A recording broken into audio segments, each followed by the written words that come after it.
Reka twongere tubaramutse rero bakunzi ba televiziyo na radio Rwanda rugari. Aha duhagaze ni mu mudugudu wa Bivumu mu kagari ka Cyarusera mu murenge wa Mushubati mu karere ka Rutsiro intara y'Iburengerazuba. Twarabibasezeranije. Iyo niyo gahunda yacu. Aha duhagaze rero tudatinze. Ni mu rugo ni iwabo uriya mugabo nita umusazi witwa Gahunde Chaste. Uriya mubona ubundi aba mu gihugu cy'Ubufaransa mu mujyi wa Paris muri quartier yitwa RCD. N'inzu abamo cyangwa aho acumbitse naho turahazi.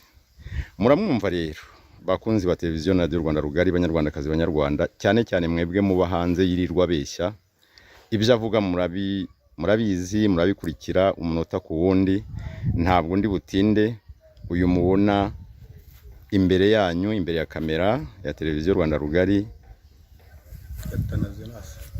agiye kubibwira hanyuma tuganire atubwire Chaste Gahunde uwo nguwo mubona yigaragura n'amakaravate ahiga ko azajya ku ahamagarira abantu ko aba FDLR. Arabyivugira ngo abahutu bose bagomba kuba aba FDLR. Wa muvandimwe we nagira ngo tuguhe umwanya tubwire uko witwa, uduha amakuru, uduhe ikiganiro kuri Gahunde Chaste. Gahunde Chaste uramuzi? Chaste ndamuzi. Wavuga cyane. Zi Gahunde Dynamique ariwe bise Chaste. Yitwa Gahunde Chaste niko twe tumumenyereye kuri za YouTube yirirwa avugiraho, ariko iryo rya Dynamique ni ritazirano. Kubera iki bamwise Dynamique? Dynamique niryo zina ise na nyina bari baramwise ahangaha. Kubera ko yari umuntu ushabutse cyane se? Sinzi icyo wari mwiteye uko yitwaga Dynamique. Dynamique irindi rye ni irihera. Dynamique ubu bamwita nyine Chaste, ariko ndumva yari Dynamique icyo gihe. Yitwaga mumuzi ku izina rya Gahunde Dynamique. Tumuzi ari Dynamique. Tubwire rero amazina yawe, tubwire n'isano mufitanye. Ngewe Dynamique, ngewe Gatanazi, nitwa Gatanazi Jonas. Nkandise wabo mu muryango. Uvindimwe na papa we. Ise kuri umubyara niwe uhura na ba papa n'abana basokuru wacu. Mu muryango urumva ko ndise wabo. Yego. Ubwo uyu Gahunde Chaste rero cyo muziho kera muzi ari umwana mutoya. Ariko niwe mukuru hano mu rugo. Yego. Niwe mukuru n'imfura y'iwabo. Ndatekereza ko ise yari mwarimu na nyina ari mwarimu. Yarize ku buryo busobanutse. Ise yitwaga nde? Mama yitwaga Gahunde Atanaze. Mama we yitwaga Mukarwesa Asira. Yitwa Mukarwesa Asira. Barahari baracyari? Berasira warahari. Papa we ntakiriho? Ise ntabwo akiriho, yarashaje. Ko avuga yuko ngo yishwe n'inkotanyi se? Oya, yishwe n'uburwayi. Yishwe n'uburwayi busanzwe. Yabanje guhuma amaso. Abaho hano. Ibera mu nzu. Igihe cyarageze nyine ava mu mubiri, bamushyingwa no kujya kwa padiri wa Kristo wa bamushyingwe nk'abandi bose hano mu Kristo kwa padiri. Hashize nk'imyaka ingahe yitabye Imana? Akiyemo nk'imyaka iri nko muri 15. Ubwo tuvuge ko yitabye Imana nko muri 2005. Yitabye Imana nko muri 2006 na 7 gutyo. Okay. Imyaka 13 n'ine gutyo. Nuko rero icyambere Chaste cyangwa Dynamique yari ku YouTube, ngira ngo namwe mujya mumubona. Avuga ko iwabo bashize, avuga ko iwabo bahasenye. Ngira ngo nkuko natangiye mbivuga ahangaha ni iwabo. Ahangaha imbere ni kwande? Ni kwa se wabo, naho ni kwa se wabo. Umuryango mbega ni umuryango. Ni umuryango. Nuko rero twihuse Gahunde Chaste avuga ko iwabo babamaze, iwabo bahasenye. Icyo cyo ni ikinyoma cyambaye ubusa, nk'uko abazakurikira iki kiganiro babyibonera. Hano ni iwabo urugo. Mama we arahari? Nyina arahari ariko asigaye yibera igitaramo. Gahunde Chaste twumvise ko yigeze gufungwa. Yafungiwe iki ko mwabanaga? Gahunde Chaste yafunzwe n'icyakekwagaho ko yakoze jenoside. Jenoside arayifungirwa, bamucyura nko mu bana, abantu batari bagejeje igihe cyo kuba barakoze ibyaha yenda, cyangwa se kuri leta, kuko leta yacu y'ukuri ifata abana bakoze ibintu batanabizi ikagira gute, ikabaha imbabazi, ikabafasha, ikayikibakorera. Yarafunguwe, afungurwa mu bana icyo gihe yari ataragira imyaka 18. Muri za mbabazi za nyakubahwa perezida wa repubulika. Yafunguwe mu bana kuko ngira ngo ni muri 2003 hari. Nta myaka 18 yari afite. Nta myaka 18 yari afite. Nayo yari akiri umwana muto. Ubwo rero yafunguwe mu buryo bw'uko ibyaha byakozwe akiri muto. Bivuga ngo yafunguwe muri cya gihe hafungurwaga abana n'abasaza n'abari bafite indwara zidakira. Imbabazi za perezida wa repubulika nizo zamurekuye. Uyu munsi rero avuga yuko Kagame ngo atakiriho. Kagame yarapfuye. Kagame se ntakiriho mu Rwanda rwacu ko tuzi ko Kagame ahari. Arahari. Yego. Arahari, ntaho yagiye. Numvaga benshi bavuga ku telefone n'ahe hose ngo arapfuye, ngo yarwaye indwara mbi, ngo ajya kwivuriza ngo ari muri Canada niba ari hehe. Ariko Kagame arahari da. Arahari n'umubyeyi utufashije muri iki gihugu. Yego. Arahari kuko dufite umutekano, igihugu cyacu kiragendwa. Kagame wacu ahubwo nta sinzi. Yego. Nta kibazo afite rwose. Hanyuma rero jenoside yakorewe abatutsi igitangira, ubwo no kuva ku itariki ya 7 z'ukwezi kwa 4 mu 1994, Chaste yari hano iwabo. Yari arahangaha. Yari mu mashuri. Chaste yarize. Nakubwiye ngo ise yari mwarimu, nyina yari mwarimu. Chaste niwe wa mbere, niwe wize, kandi hano harimo urugo rurimo abapadiri, rurimo n'abandi bantu bize. Ariko Chaste yarize, icyo gihe cyose yarigaga. Mu bwicanyi rero muri jenoside yakorerwaga abatutsi muri kiriya gihe, Chaste yitwaye ate? Chaste ntago nakunze kujya mba nagenda hafi hangaha. Ariko mu bigaragara ntitwaye neza. Kuko iyo yitwara neza ubu ngubu aba yari guhabwa imbabazi n'ubuyobozi, akaba ari n'ahanga ari gukorera igihugu. Agataho rero ngiye sinakubwira ngo wenda ngo haraho twahujyanye cyangwa se icyo twafatanyije gukora. Imyitwarire ntago ntarafatanyije n'imyitwarire gutyo ngo tube twagendanye. Byo ntacyo nabivugaho, ntacyo ndiziho. Okay. Hanyuma iyo mubonye cyangwa mwumvise ibyo yirirwa akorongamo, aho iyo mbona biriya bintu nta n'agaciro bifite, kandi kwirwa bigira kuriya ntacyo nawe bwe byamugezaho. Ntacyo byamugezaho rwose. Kuko inahanga twebwe turi hano mu iki gihugu ngo dufatanye n'abandi twubaka igihugu cyacu. Yaza kuba yafite ukuri, yagombye kuza agafatanya n'abandi tugafatanya. We yaragiye ajya hanze kubera ko yanize, akomeza gukora amafaranga ari gukora nayo gusebya igihugu, ntago ari yacyubaka.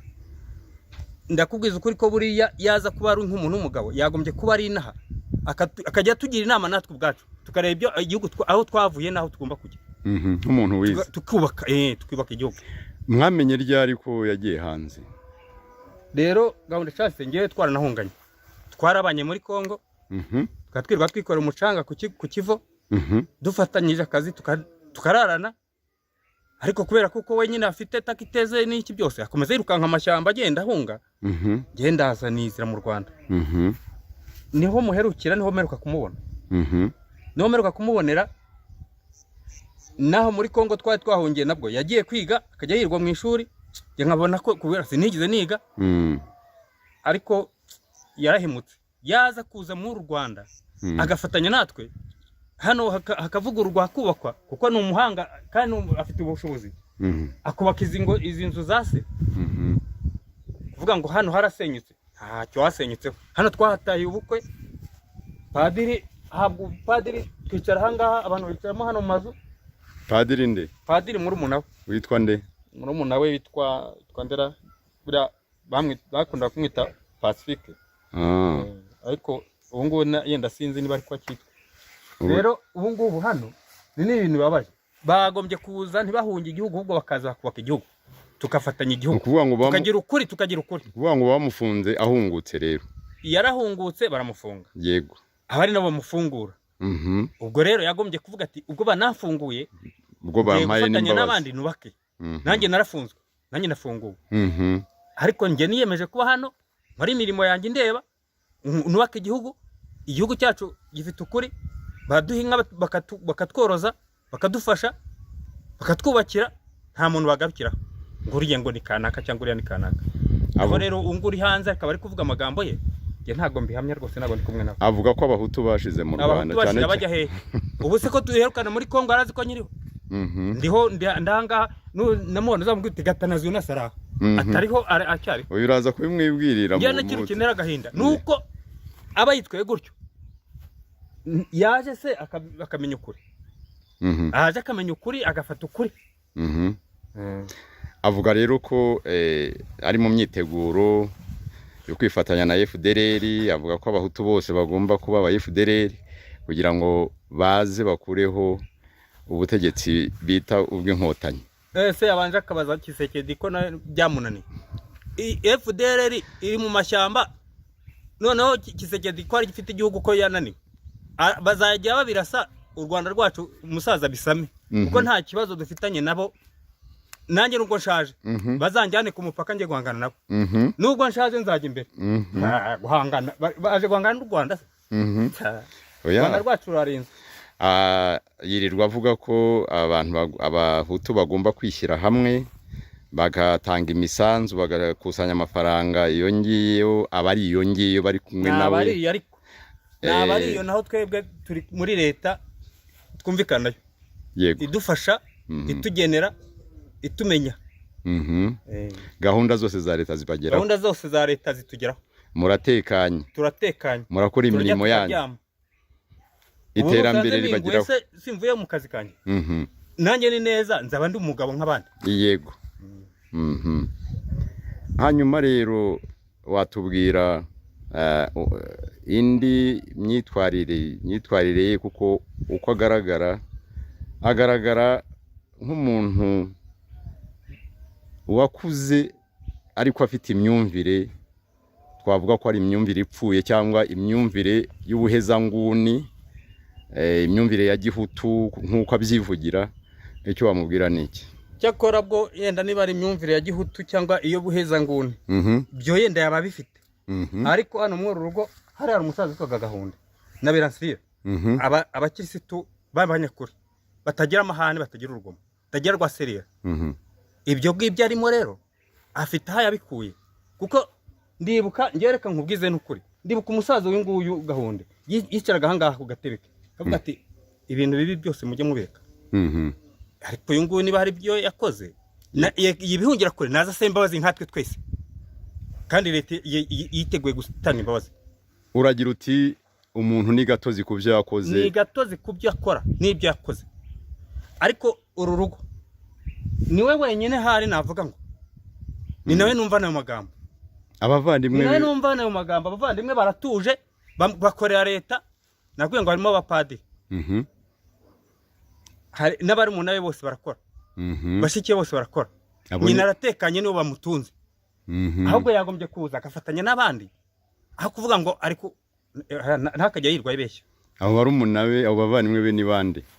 Bavandimwe be n'amazina yabo ntago nakurikirana ngo nyamenye, ariko hari uwo bitaga Pacifique, hari abashikiye bitwaga bamuja, n'abagorori, n'abavigitori, ndumva bari nka batanu.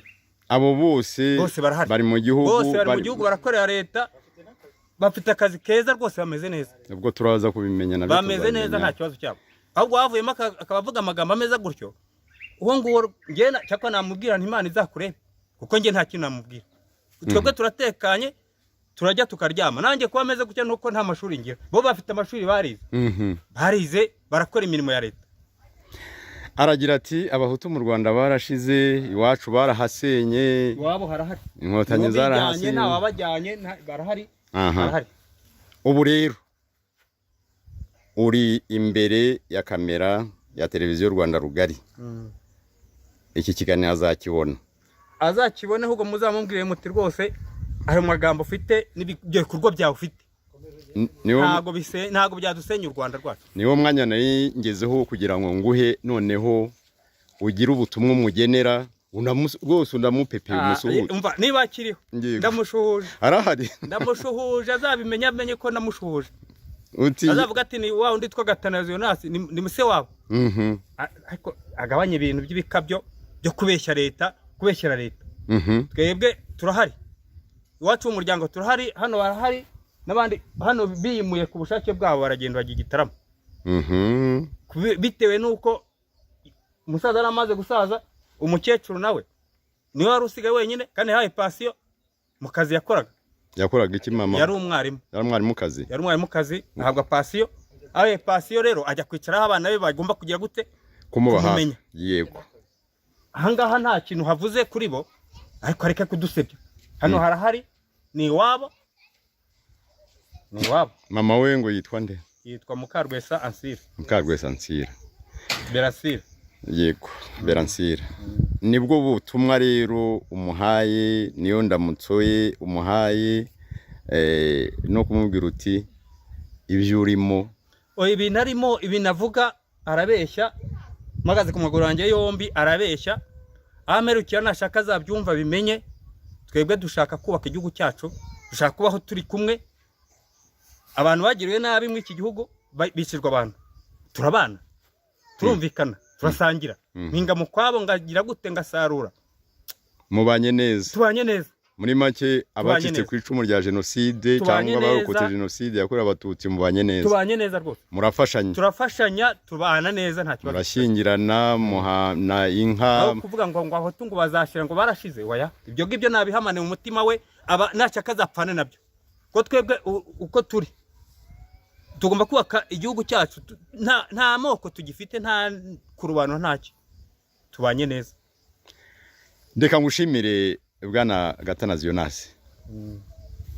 Hanyuma nkuko mubibona bakunzi ba televiziyo na radio Rwanda Rugari, n'ubundi turacyari iwabo wa Gahunde Shasti, umuhutu w'igitangaza, uhamagarira abandi bahutu bagenzi be bahwanyije imyumvire babyumva kimwe, bose kuyoboka FDLR. Ariko icyo tuba tugira ngo tubabwire nkuko twabibasezeranije ni ukunyomoza bariya twise abatekamutwe. Ngira ngo nkuko mubibona ahangaha ni kwa se wabo nawe ubu turi kumwe. Mzee karame ngaho nawe igira hino. Mpagaze hano nitwa Musabyimana Samuel. Musabyimana Samuel, iwe nahangaha abakunzi ba televiziyo Rwanda Rugari. Irembo ryo kwa Beransira. Yego. Na Gahunde Tanazi. Nubatse ku irembo ryabo. Yego. Hanyuma wowe uyu muhungu wanyu witwa Shaste Gahunde, ujya umwumva, ujya wumva ibyo avuga nkuko twaganiraga n'umuvandimwe we, noneho wowe biramahira uri se wabo. Niki wamuvugaho? Umuzi ute? Yitwaye ate muri biriya bihe bikomeye cyane ko bivugwa ko yanafungiwe uruhare yaketsweho cyangwa yakoze muri jenoside yakorewe abatutsi? Murakoze kumbaza. Ngewe icyo muziho ni ukuvuga ngo ahangaha ntabwo nta kintu nigeze kumubonaho. Ngewe nabaye umushumba epfiri iwacu, nari ntarubaka, nari nkiri mutoya. Ubwo rero ntabwo nakunze kuba nazamuka ngo ngere mw'impinga ya Bivumu. Nabaga nibereye mu gace ko hepfo mu rw'iwacu. Ntabwo hano ntabwo nigeze mpagira kugira ngo ndebe ibyo ibyo mbese yaba yitwayemo ntago mbizi rwose. waje kubyumva nyuma rero ko yafunzwe, wumvise ko yafungiwe iki? Nyuma yaho nize kumva ko yafunzwe, afungiwe yuko ngo yakoze icyaha cyo kwica. Ubwo rero bigera n'ubwo afungurwa, ariko akaba ari iyo ngiyo, iba ari mu mahanga, iba ari hehe, iba ari mu Rwanda, ntago nzi ahantu aherereye, ariko rero ahantu ari ntago mpazi. Yego. Avuga rero ko umuryango we washize, kandi utubwiye ko nawe nk'uko undi muvandimwe wawe abitubwiye uvuze kuri se wawe, wamubwira iki? Icyo namubwira ni uko umuryango we urahari, abana be barahari, bose kandi barahari, bamwe bari Gitarama, abana nawe. Ubwo ni ukuvuga ngo umuryango we urahari, ni uko hano badahari, bakaba barimutse. Barimutse. Wavuga ko bashize? Shaste wavuga ko umuryango we washize? Ntago washize. Namwe murimo? Ntago washize, umuryango urahari. Urahari kandi turakomeye, abahari turakomeye. Niki wamubwira rero? Ni ubuhe butumwa wamugezaho? Dore azakureba, uri se wabo, yarazi yuko ngo utakiriho, ngo inkotanyi zakwishe, hanyuma kandi ngo akaba afite gahunda yo guhamagarira abahutu kuza gufata igihugu. Ngaho muha ubutumwa. Ubutumwa namuha ni uko yashaka uburyo yagaruka nk'uru Rwanda rwacu, tugafatanya uru Rwanda rwacu, tukarwubaka. Yego. Ubwo rero ahantu ari yakagombye kuvayo, akaza, mbega akaza tukabana hano mu rugo, mbega agakurikira amategeko ya leta. Kandi ndashimira na Perezida wa Repubulika ariwe Kagame, yampaye inka, yagira inka, yayingejejeho, rwose ndamushimira cyane. Impundu nize nyinshi cyane, ndetse niyongera no gutorwa tuzongera tumutore kwijana. Muri make uragira uti ibyo umuhungu wacu avuga ntaho bihuriye n'ukuri, n'ikimenyimenyi, turatuye, turatuje, turatekanye, ndetse ikirenze icyo na gahunda za leta, na gahunda leta igena ishyiraho zo gufasha abakene, zo gufasha abatishoboye, cyangwa kugira ngo imibereho y'abanyarwanda twebwe irusheho kuba myiza. Ni muri urwo rwego nawe baguhaye gira inka. Iyo nka wayitwereka? Inka irahari, iri mu kiraro. Iri mu kiraro mu rugo? Iri mu rugo. Reka tuyirebe. Yego. Reka tuyirebe kugira ngo nabibona atazagira ngo. Irahari rwose, bayingejejeho, barayimpaye, ndamushima cyane. Urashima Kagame? Ndashima Kagame, ariko ongeje ku ampaye inka nkayoro. Ariko umuhungu wanyu we avuga yuko ngo Kagame yapfuye. Muraho? Yego. Bakunzi ba televiziyo Rwanda Rugari, aha ni mu rugo rw'uyu mu papa se wabo wa Gahunde Shaste. Dore bibereye mu mirimo, baroroye, aje kutwereka inka yahawe na nyakubahwa Perezida wa Repubulika muri gahunda ya gira inka. Yego. Ihorere nta kibazo. Ihorere. Ngira ngo murayibona, tuba tugira ngo tunyomoza abateka mutwe. Rwose dore umusaza turi kumwe, noneho turi mu rugo rwe, Muzehe Samuel. Ngaho pepera umuhungu wanyu mu uti ndahari, kandi na Kagame uvuga ko yapfuye arahari, n'ikimenyimenyi dore yampaye inka ngiyi igiye no kubyara. Ngaho musuhuze. Njyewe nitwa Musabyimana Samuel, ndahari, mwampaye inka, yagira inka, ndayitunze, iri mu rugo rwanjye, rwose ndagushima. Bibwire Shaste umunyomoze ko ibyo abavuga ari ibinyoma. Ibyo Chance avuga ni ibinyoma. Umuryango we urahari wose. Yego. Kandi ndashaka yuko bagombye kugaruka mu rugo, tugafatanya kubaka u Rwanda. Kubaka u Rwanda rwatubyaye. Ubwo rero ni ahangaha duhagaze mu rugo rwa Musabyimana Samuel niho turi. yego reka tugushimire mzee Musabyimana Samuel kandi gahunda tuzamugusuhuriza nk'umuhungu wanyu ubereye se wawe. Yego murakoze cyane. namwe ndabashima. Yego.